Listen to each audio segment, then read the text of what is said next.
काम वासना और भोग हमें तब तक ही आनंद देते हैं जब तक हम उससे ऊंचे आनंद को प्राप्त नहीं कर लेते। अगर एक बार हम उससे ऊंचे आनंद का स्वाद चख लेते हैं तो काम वासना का मजा विलीन हो जाता है। युवावस्था एक आदमी के जीवन में ऐसा समय होता है जिसमें उसकी काम वासना उसके चरम पर होती है। लेकिन अगर उस युवा को कोई ऐसा तरीका, ऐसा मार्ग मिल जाए जिससे वह अपनी काम वासना को अपने ध्यान की सीढ़ी बना ले तो उसका पूरा जीवन आनंद से भर जाता है। चाहते तो सभी है काम वासना से छुटकारा पाना, लेकिन इससे छुटकारा पाने के लिए वे क्या करें? तो इस कहानी को सुनने के बाद आप काम वासना के बारे में पूरी जानकारी मिल जाएगी। इससे पहले कि आप इस कहानी में खो जाएं, इस चैनल को सब्सक्राइब ज़रूर कर लें ताकि आपको इसी प्रकार की कहानियाँ हमारे चैनल पर मिलती रहें। कहानी को शुरू करते हैं। गौतम बुद्ध के समय में वैशाली राज्य में एक बहुत ही प्रसिद्ध वैश्या रहती थी जिसका नाम आम्रपल्ली था। वह बहुत ही सुंदर थी और उसे नगर वधू घोषित कर दिया था, यानी कि पूरे शहर की पत्नी। उसके महल के द्वार पर सदा सोने के रथ खड़े रहते थे, यहाँ तक कि महान राजाओं को भी उससे मिलने के लिए इंतज़ार करना पड़ता था। वह केवल एक वैश्य थी, लेकिन इतनी अमीर हो गई थी कि वह राज्य खरीद सकती थी। आम्रपल्ली का शरीर जितना सुंदर था उससे कहीं सुंदर उसकी आत्मा थी जो सच्चे प्यार के लिए तरसती थी। आम्रपल्ली खुद से वैश्य नहीं बनी थी, उसे ज़बरदस्ती राजा ने वैश्य बनाया था। आम्रपल्ली के वैश्य बनने के पीछे एक कहानी है। आम्रपल्ली अपने ग्राहकों को बहुत प्यार करने का दिखावा करती थी क्योंकि उसे इसके लिए भुगतान किया जाता था, लेकिन अंदर से वह उन सब से नफरत करती थी क्योंकि वह सभी उसका इस्तेमाल भोग के रूप में करते थे। एक इंसान के रूप में उसका सम्मान कोई नहीं करता था। एक दिन आम्रपल्ली अपने महल की बालकनी में खड़ी थी। अचानक उसने महल के सामने एक युवा बौद्ध भिक्षु को गुजरते हुए देखा जिसके पास कुछ भी नहीं था सिवाय एक भिक्षा पात्र के, लेकिन उसके पास ज़बरदस्त जागरूकता थी और लोगों को खुद की ओर आकर्षित करने की अद्भुत शक्ति थी। जब युवा बुद्धा भिक्षु ने ऊपर देखा तो उसने आम्रपल्ली को विनम्र भाव से प्रणाम किया। आम्रपल्ली एक तक उसी को देखती रही क्योंकि पहली बार किसी ने आम्रपल्ली को सम्मान की नज़रों से देखा था। किसी ने पहली बार उसे इंसान होने का एहसास दिलाया था। आम्रपल्ली तुरंत सीढ़ियों से नीचे उतरी और बहाकरा से उस बौद्ध भिक्षु के पैर छुए और कहा, हे प्रभु, आज के दिन आप मेरे मेहमान बने और मेरे महल में चलकर भोजन स्वीकार करें।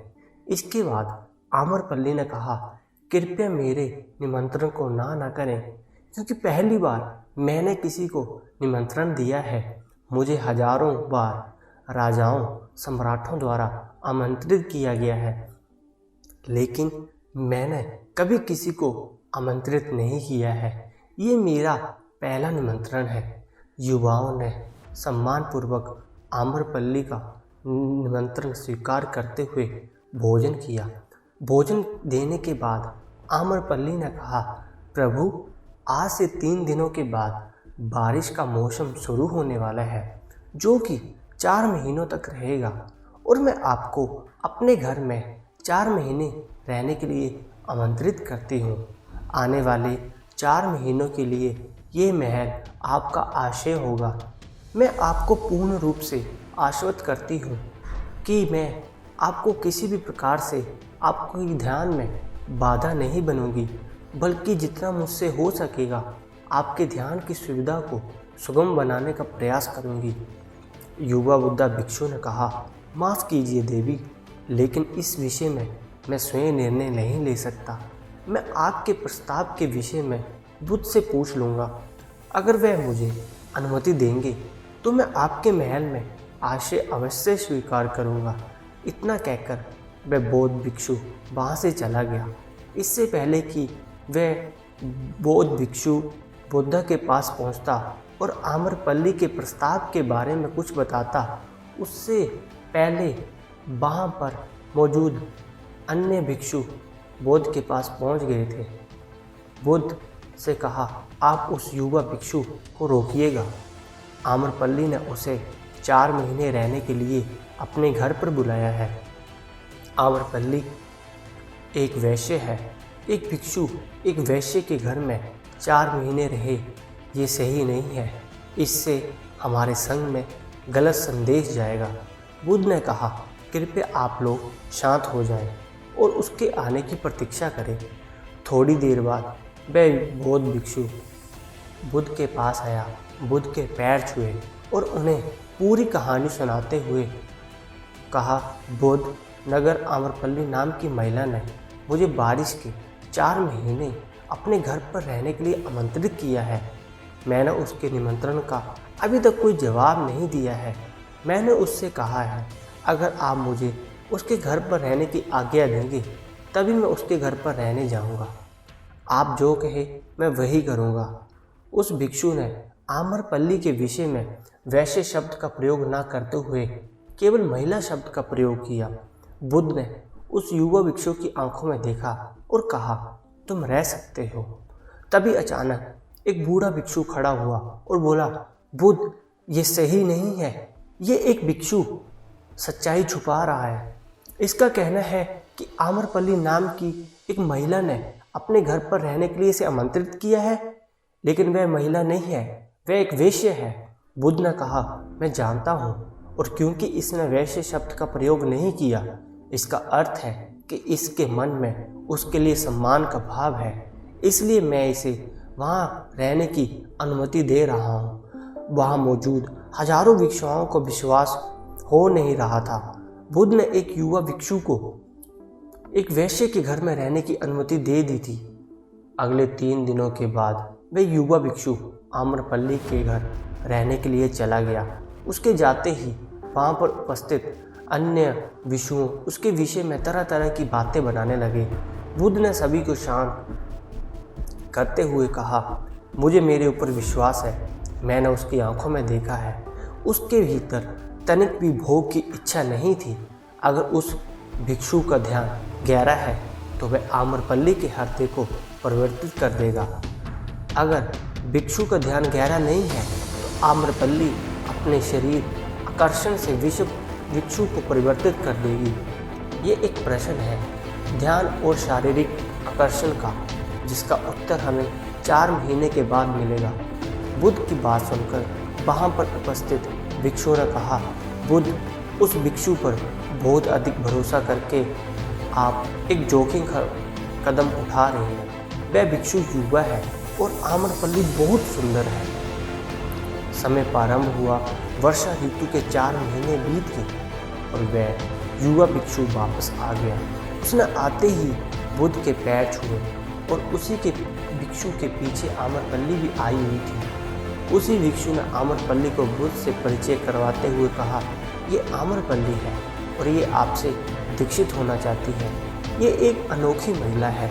ये न केवल सुंदर है बल्कि इसकी आत्मा भी उतनी ही शुद्ध है जितनी आप कल्पना कर सकते हैं।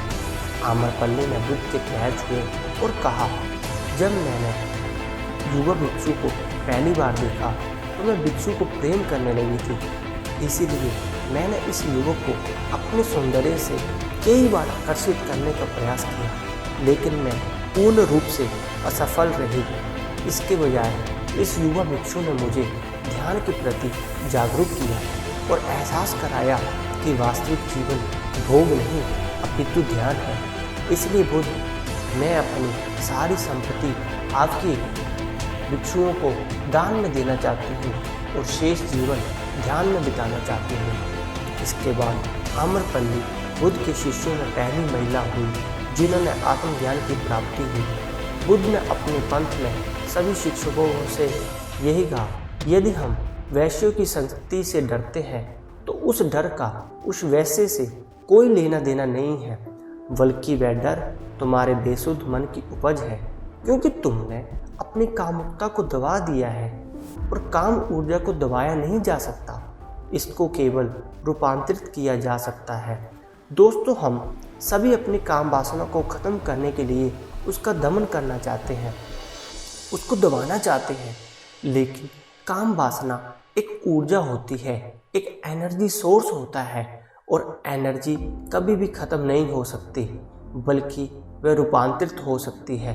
अगर आप अपनी काम वासना की शक्ति को दूसरी जगहों पर, दूसरे दिशाओं में परिवर्तित करेंगे तो आप काम वासना से छुटकारा पा सकते हैं। लेकिन याद रहे, काम वासना से छुटकारा पाने के बारे में हमें सोचना भी नहीं है, हमें बस अपनी ऊर्जा को परिवर्तित करना है। अब वहाँ पर लगाए हम उसे अपने रचनात्मक शक्ति के लिए प्रयोग कर सकते हैं, ध्यान के लिए प्रयोग कर सकते हैं, और जैसे जैसे हम उसे भरेंगे हमारे जीवन में काम वासना से भी ज़्यादा आनंद पैदा हो जाएगा और उसके बाद काम वासना का आनंद हमें उसके सामने तुच्छ लगने लगेगा। अगर ये कहानी आपको ज्ञानवर्धक लगी तो कमेंट सेक्शन में ज़रूर बताएं और इस चैनल को सब्सक्राइब कर लें।